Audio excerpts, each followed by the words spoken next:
তুমি তো তাই দাঁত মা, আমালে একটু নিয়ে দাও। আমার তো আর গলে একা একা ভালো লাগে না মা।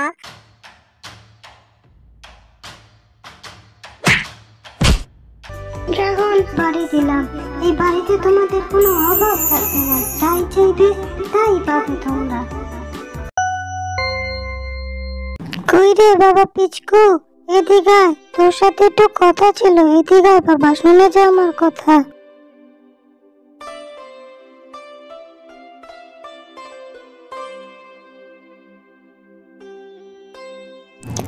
বাবারে, আমি একটু বাজারে যাচ্ছি, তুই আবার ঘর থেকে বের হইস না, আবার একা একা খেলতেও যাস না, কেমন? তুমি তো তাই দাঁত মা, আমালে একটু নিয়ে দাও। আমার তো আর গলে একা একা ভালো লাগে না মা। আমিও তোমার সাথে একটু গলে আছি মা, আমাকেও তুমি নিয়ে দাও না মা। ও মা। বাবারে, বাইরে যে রোদ পড়েছে, তুই এই রোদের ভিতরে আমার সাথে যে কি করবি? তুই ঘরেই থাক। আর তার চেয়ে বড় কথা হলো, আমার কাছে তো বাড়তি তেমন টাকাও নেই।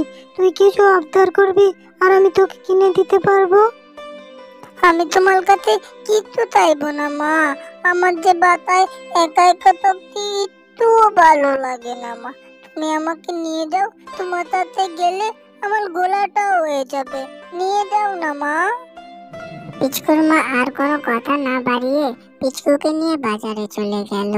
তারপর পিচকুর মা যখন বাজার করছিল, পিচকু তখন পাশের দোকানে রাখা ড্রাগন ফল দেখে ট্যাপ ট্যাপ করে তাকিয়েছিল। তার মনে আকাঙ্ক্ষা জাগলো খাওয়ার, আর সে তার মাকে বলল, মা দেখো, ওই ড্রাগন ফলগুলো কত সুন্দর দেখা যাচ্ছে, খেতে মনে হয় অনেক মজা হবে। তুমি কি আমাকে মা কিনে দিবে এই ড্রাগন ফলগুলো? এর জন্যই তোকে আমি আমার সাথে বাজারে আনতে চাইনি। আমি জানি তুই এমন কিছু একটাই করবি, আর আমার কাছে তো এখন টাকা নাই রে বাবা। যা ছিল তা দিয়ে আমি সব বাজার করে ফেলছি। আর দেখি ওই ড্রাগন ফল তো ওই বাঘের, ও যে লজ্জা। আচ্ছা, তোর জন্য আমি একটু কয়েই দেখি, যদি বাকি দেয় তাহলেই নেব, বুঝছিস বাবা? চল। বাঘ ভাই, আমার ছেলেটা না ড্রাগন ফল খেতে যাচ্ছে, আমার কাছে তো টাকা নাই।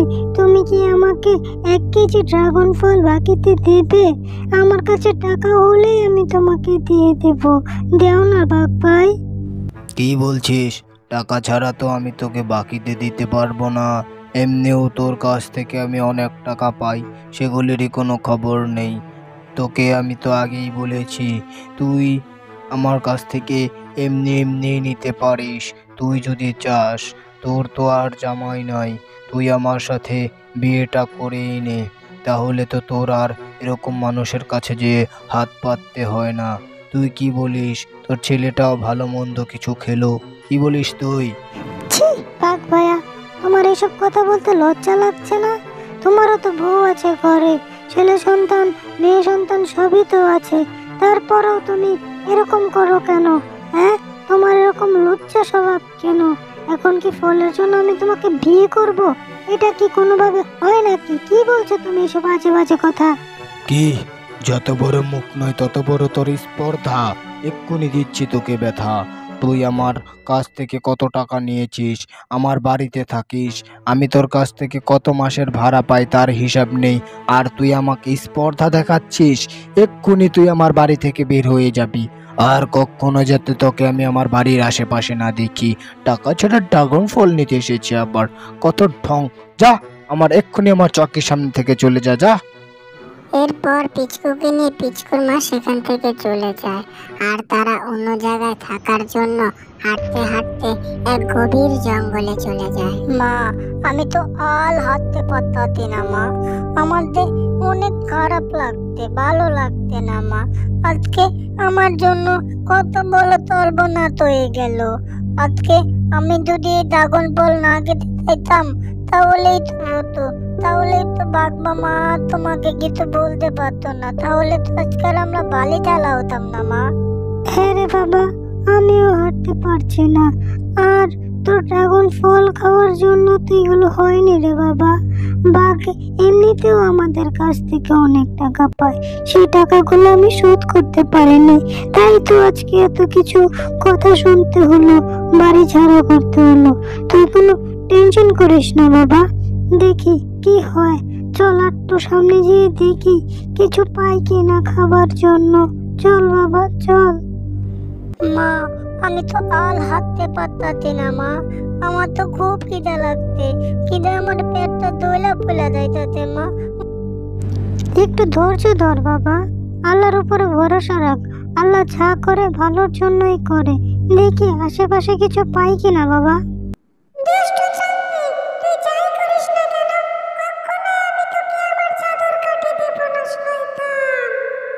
ঠিক আছে, যদি তুই জাদুর কাঠি না দিস তাহলে তোকে এখানেই মরতে হবে। এখন বল তুই কি করবি?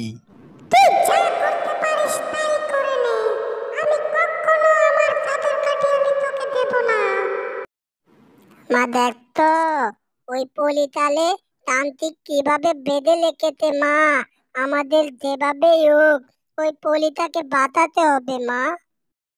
হ্যাঁ রে বাবা, তাই তো দেখছি। দাঁড়া দেখি আমি কিছু করতে পারি কিনা। তুই আবার কোথাও লড়ে চড়িস না, এখানেই থাকিস, ঠিক আছে? আমি যাই, দেখি কিছু করতে পারি কিনা। আচ্ছা ঠিক আছে মা, দাই কইলো তুমি, তাড়াতাড়ি কইলো কিন্তু, যাও।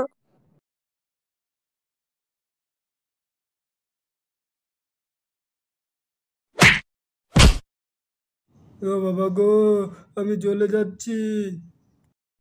তোমাদের অনেক ধন্যবাদ, তোমরা আমার জান বাঁচিয়েছ।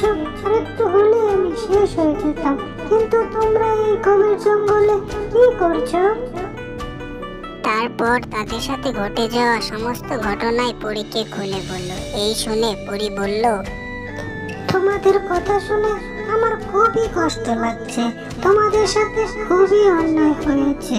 তোমরা আমার জীবন বাঁচিয়েছো, আমি তোমাদেরকে সাহায্য করতে চাই। এই নাও, এই একটা বাড়ি দিলাম, এই বাড়িতে তোমাদের কোনো অভাব থাকবে না, যাই চাইবে তাই পাবে তোমরা। ধন্যবাদ পরি, তোমার উপকার আমরা কখনোই বলবো না। আমিও তোমাদের উপকার কখনোই বলবো না, তোমাদের আমার আজীবন মনে থাকবে। এখন তাহলে আমি আসি। মা তাইলে তো আজকাল পর থেকে আমাকে আর কোনো অভাব থাকবো না, আমার দা মনটা তাই খাইতে পারবো।